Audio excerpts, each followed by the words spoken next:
Few things can be more rewarding when you're gardening than growing your own fruit. Strawberries are one of my favourites, and you can grow these in beds outside on your veg plot or your fruit plot.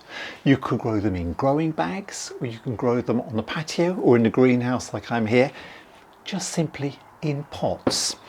Now, strawberries can be bought as growing plants in garden centres, or you can buy what are called strawberry runners from mail order suppliers. And a strawberry runner comes in the post, is basically a young strawberry plant. These are misted tip, cold stored runners. And it's a variety I'm growing this year called flamenco. This is an ever-bearing variety. You can get varieties of strawberries that flower in different seasons of the summer, or this particular variety called flamenco, as I say, will produce fruits in flushes through summer and into autumn. This is how you buy them. So I bought a pack of 12 of these lovely little runner plants, and I'm going to plant 2 in each pot so that they should give me some fruits this summer, and these will flower and fruit within a few months of planting, and the plants will get bigger. I'll overwinter them, and next year I'll get an even bigger crop. And the lovely thing about growing strawberries is that you can keep the plants cropping for several years before they slowly deteriorate and they'll get virus diseases and so on, and the fruiting will diminish over time. Now, my strawberry plants need to be planted in pots of compost. So I'm going to put these to one side. And the compost I'm going to use is going to be a combination of things. In a pot, you need a free draining compost, but it's be a compost that retains moisture and it's got good nutrition too. So I'm mixing together today some loam based John Innes compost. This is John Innes number 3. I've got a peat free compost which has got lots of nice organic matter in it, and I'm going to mix in with that a material called vermiculite.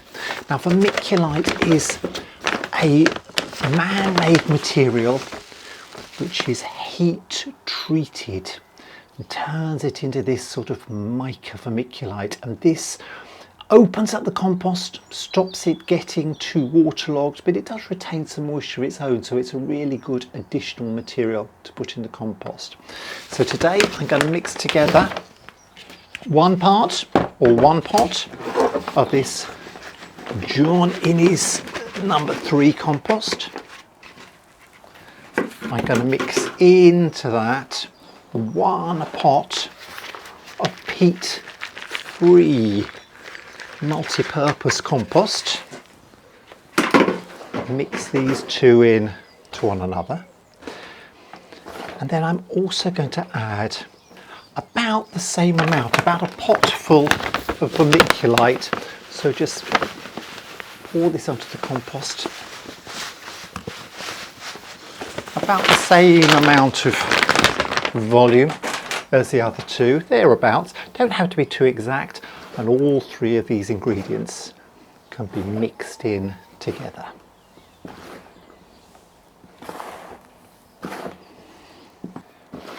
Now, once you think you've got a nice even mix consistency, you can fill a pot. These have got drainage holes in the bottom. I've chosen a plastic pot, and you just have to fill this up about 2/3 full.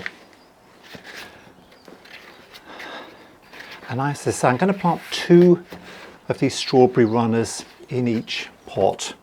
So just 2 decent sized plants. Now, these plants have got a new shoot developing at the top, and they've got a good root system.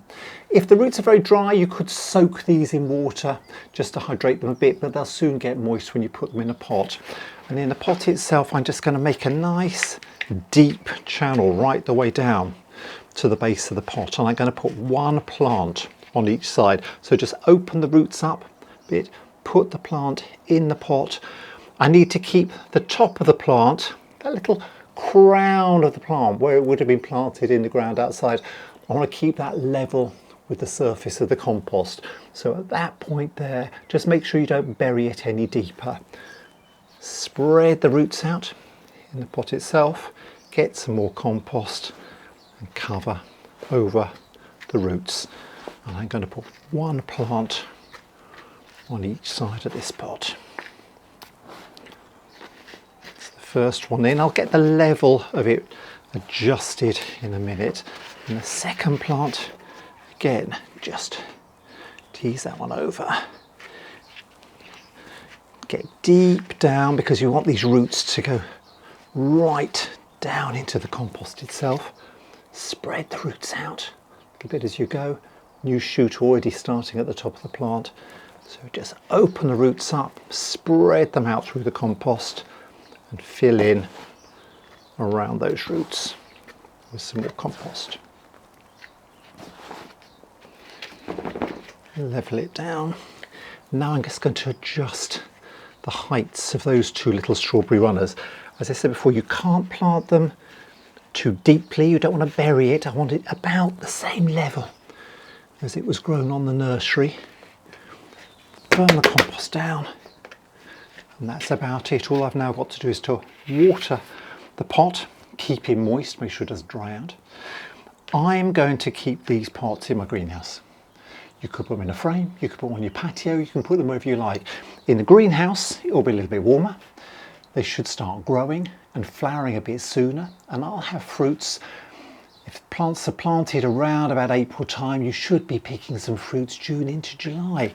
And being an ever-bearing variety, this one should go on giving me some pickings into the autumn.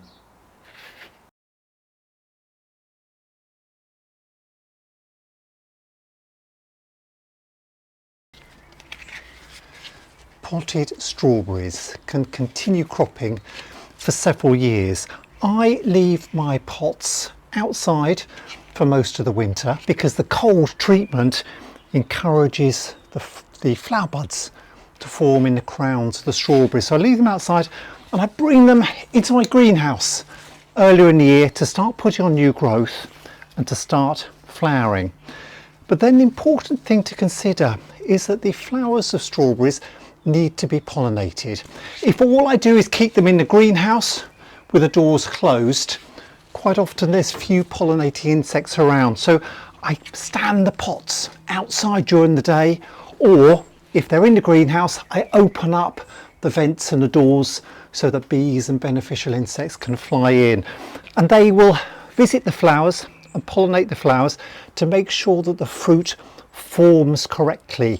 You might have noticed in the past you get some abnormal shaped strawberries, and that can be due to poor pollination. So what we need is good pollination, and that needs bees and hoverflies and other beneficial insects to come in and visit the blooms. Once they're at this stage, I also feed regularly. Anything growing in a pot needs feeding, whether it's bedding plants on the patio, it's hanging baskets, it's tomatoes or cucumbers and things in the greenhouse. And I tend to use a high potash fertilizer for lots of my greenhouse crops. You can use it for your bedding plants and your hanging baskets too. This has got a balance of nutrients in it, but it's got a lot of potash. And for good flower and fruit production, you need potash. Plants need the nitrogen to get good leafy growth, phosphates for roots, but lots of potash for the flowers and fruit. So I can use this around the greenhouse. I can use it for my tomatoes, for my chilies, for my peppers, for my cucumbers, as well as the summer bedding plants and the flowers, but particularly to keep my strawberry plants healthy and encourage lots of flower production. Now you can get strawberries that flower and fruit at different seasons. You can get ones that flower and fruit in early summer, in high summer, or I do like these perpetual fruited varieties, like this variety of flamenco that I'm growing.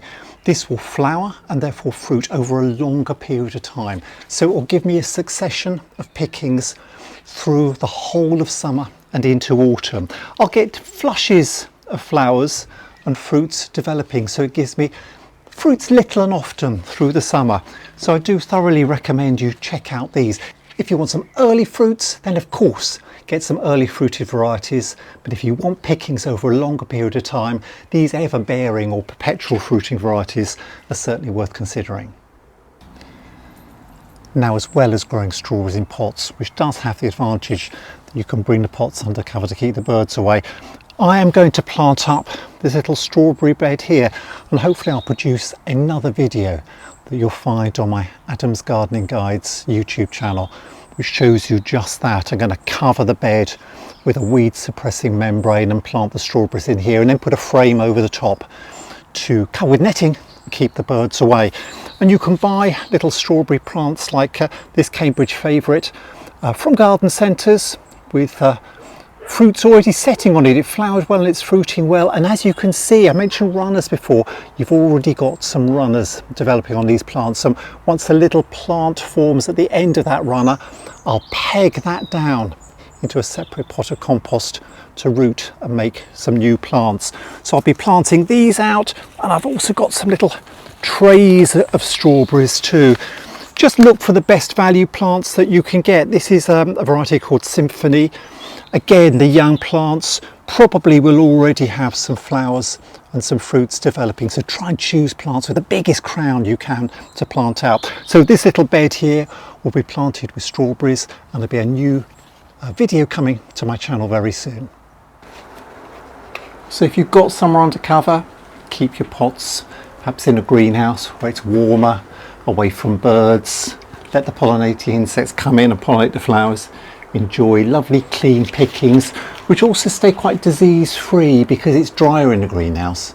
The fruits stay dry, they don't get wet in the rain, they don't get the grey mould that can develop on outdoor crops, sometimes when it's been raining. Once they've finished fruiting later in the autumn, what I'll do is I'll let them die down naturally, and I'll cut off all of the leaves for the winter. Now, I tend to stand my pots outside, just in a little sheltered corner of my patio area down by my greenhouse for the winter. They don't mind the cold, they're hardy plants, quite hardy outside, so that the cold won't hurt them, but you don't want them to get too waterlogged. All the leaves have been cut off, and the cold weather actually encourages the flowers to form in the crown of the strawberry, which will open the following spring and summer and give you fruits the following year.